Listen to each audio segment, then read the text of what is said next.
Sulo, si do të ma dekodonit në kushtet ku jemi aktualisht, pa parë në perspektivë se çfarë mund të ndodhë me atashimin e mundshëm, trekëndëshin aktual të marrëdhënieve, Shqipëri, SBA, Bashkimi Evropian?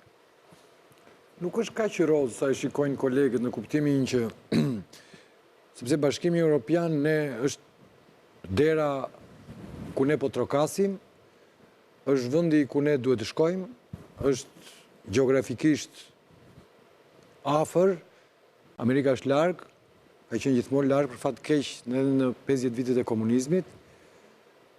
Bashkimi Evropian ka kushte, ka kritere, dhe sot McAllister ka dhënë një konferencë për shtyp, megjithëse me nxitim që më kujtoi konferencat para 2015-s të zyrtarëve që vinin në Tiranë, sepse këto 10 vjetë, 9 vjetët që e fundit, sikur nuk kanë kërkuar masgjë, si duket statura e McAllister apo stadi ku ka shkuar Shqipëria, e bënte konferencën të tillë, i bënte pikat e prekura nga jo, shumë të rëndësishme dhe është kthyer kërkesa e llogarisë. Dhe një nga pikat që McAllister mesazhet për mendimin tim që dha, ishin politikat e sigurisë të përbashkëta. Që do thotë sinkronizimi dhe familiarizimi me Bashkimin Evropian. Në reformës në drejtësi, çështja që është një diskutim më vete dhe meriton më shumë minuta.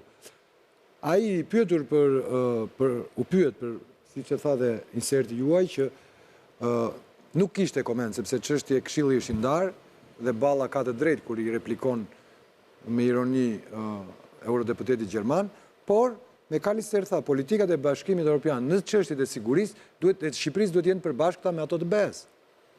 Dhe nuk është vetëm kjo çështje, në fakt, po kjo hyn te siguria. Sulo, ju po përmendim McAllister, unë jo për qëllim pyeta dhe zotin Male dhe zotin Zogaj për atë që ishte qëndrimi i eurodeputetit gjerman. Pra, në çfarë faze nëse jo në kërkesë llogarie jemi me BE-n?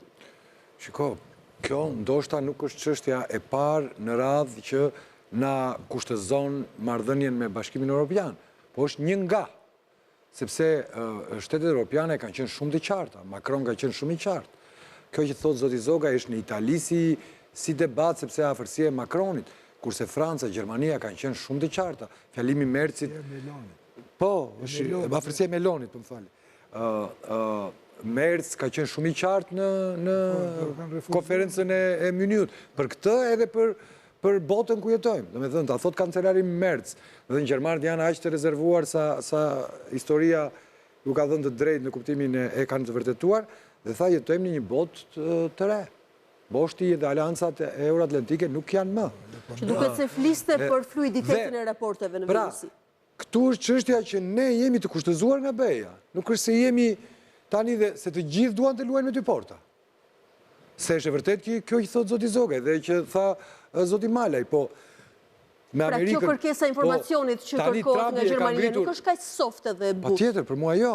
Shikoj, ishte kërkesë sot kishte kushte, po përsërisën kushtet e Gjermanisë të famshme të 2019. 15 kushtet e Bundestagut gjerman për Shqipërinë.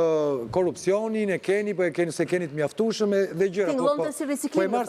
Po e marr si shembull që edhe siguria që ai përmendi hyn atje, nuk diskutohet. Ne e dim atë kapitujt si janë dhe çfarë do ndodh. Por, ajo që desha të thosha se Trump e ka ngritur jashtëzakonisht stekën në kuptimin, nuk është vetëm BE-ja që na kushtëzon. Se mirë do me thënë në një konjunktur BE-SBA, kalon Shqipëria aty se dihet si luan edhe për shkak të historisë.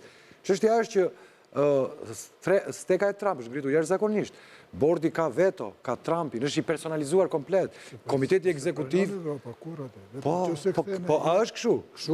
Po, komiteti ekzekutiv i bordit është Jared Kushner, është Rubio, janë të gjithë varësit e Trump. E kupton? Trump mund të thot bëhet kështu, bëhet ashtu. Dhe shtetet që janë aty... Shtetet që janë aty... Nuk është janë as vakancë për ta interpretuar. Po, pra, shtetet që janë aty, janë shumica, janë shtete me probleme demokratike. Kanë probleme të theksuara demokratike. Tjetër gjë, dakord kjo, pra, ne në fundore jam dakord me zotin Zoga e me zotin Male, që nuk e kemi këtë luks, ishte një vendim që, por, ama, gjërat duen thënë, këtu është problem në Shqipëri, se gjërat nuk thënë, këtu bashkohet dhe opozita aty, dhe shanë, në me thënë, kalon në pozita absurdi, në me thënë që është vëndi Shqipëris, nuk është vëndi Ramës, Rama do aj dru atje, po, ndërkohë voton për Për të shkuar. Prandaj mazhoranca sot kërenohet me votën pro të opozitës së drejtimit. Opozita duhet dilet thoshte jo, për shembull. Nuk është në shërbim të vendit ky moment. Pra për të bërë oponencë. Por nga konjunktura sepse është e tillë, jo se me Amerikën, jo se kemi problem me Amerikën, por nisma e Trumpit, nisma atë që tha zona kalon në unilateralizëm të madh shumë. Dim ne çfarë do bëjë në Gaza me ato. Ai tani thot 1.5 miliard kushtet e do. Katari do japi 1.5. 1.25 është zotuar. Vetë Trumpi thot Amerika do japi 1.5 të mbledh 1.5. Pra jemi në fazën e vullnetarizmit këtu. Llogarit nuk dalin se duhen 50. Faze parë vetëm e Gazës do 50.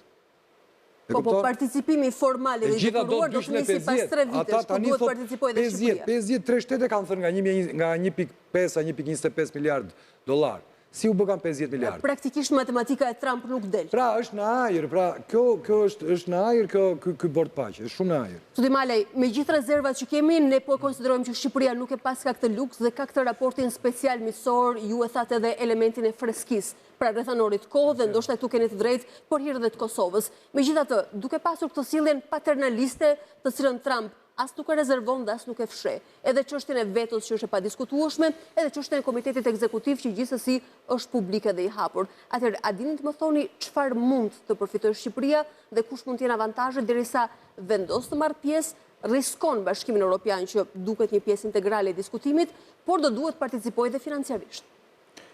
Atëherë, po e nis nga kjo e fundit ose më saktë para fundit, nuk riskon asgjë me Bashkimin Evropian. Duke një bindur në këtë drejtim, po Bashkimi Evropian nuk duket kaq i bindur. Dhe mund t'ju them se jemi kaq të bindur, sepse e para njërë Bashkimi Evropian e ka shumë të qartë që shtetet antarët saj ndërkohë ndjekin kalibrime kombëtare. Dhe të njëjtën gjë bëjnë dhe shtetet si Shqipëria, të cilët aspirojnë që nesër të jenë antarë me drejtat plota të familjes madhe europiane. Bëjnë një kalibrim të asaj marrëdhënie që ne gjykojmë se në rajone kemi unike me Shtetet e Bashkuara, dhe kemi unike. Prandaj nuk ka asnjë dyshim sepse ne nxituam dhe bëm gjën më të mirë që nxituam të pranojmë një ftesë nga presidenti i Shtetit të Bashkuara. E dyta, për sa i përket asaj që ju përmendët sjelljes paternale të Donald Trump për udhëheqjen atërore të bordit paqes. Nuk na shqetëson për faktin e vetëm sepse Shtetet e Bashkuara gjithmonë kanë ditur që të bëjnë veprimet e duhura dhe të marrin vendimet e rëndësishme për rendin global. Sigurisht që duke qenë partnerët tanë kryesor, Euroatlantik, ato dinë se çfarë kërkojnë nga Shqipëria. Jo në kontekstin e një shqetësimi, po ju pyes në radhën e avantazheve që mund të përfitojë Shqipëria. Avantazhet i përmendën dhe kolegët tu në studio absolutisht ishin shumë të qartë. Shqipëria në fakt kolegët thanë që nuk do të mbaj përgjegjësi nëse nisma do të dështojë, e njësoj edhe nëse do të ketë sukses, do të quhet dhe suksesi. Shqipëria, ashtu si gjithë vendet e tjera aty, nuk besoj se të tjerë do të mbajnë ndonjë përgjegjësi. Por Shtetet e Bashkuara, që janë nismëtar, presidenti vet Donald Trump, sigurisht është ai që mban përgjegjësi dhe është ai që nuk luan me përgjegjësinë kollaj. Dhe për këtë jemi shumë të qartë që ata përfaqësojnë vlerat larta dhe kanë treguar qoftë edhe me rastin fjalë me Gazën se çfarë synimi kanë dhe të qenit pjesë e kësaj nisme për ne është e rëndësishme.